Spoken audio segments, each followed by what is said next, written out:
Vijojnë hetimet lidhur mbi vrasjen e ndodhur një ditë më parë në Vlorë. Një iri u gjen di vrarë në rrethana misterioze. 27 vjeçari u gjet pranë fshatit Lapardha. Një nga pistat në të cilën janë përshëndruar hetimet është ajo e konflikteve të mëparshme që iriu mund të ketë pasur.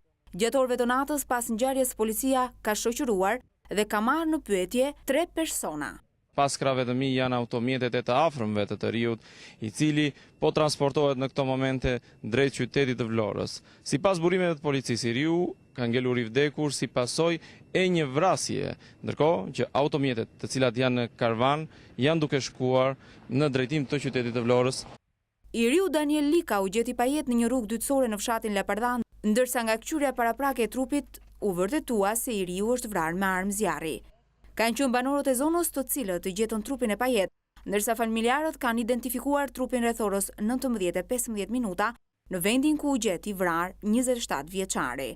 Nga veprimet e para hetimore të kryera rezultoi se viktima së bashku me 2 persona të tjerë kanë qenë duke ecur në malin e Shashicës, kur 3 persona të panjohur prej tyre të armatosur me armë zjarri automatik Kalashnikov u kanë dalë para dhe pas një grindje të çastit për motive të dobta kanë qelluar në drejtim të viktimës dhe janë larguar menjëherë.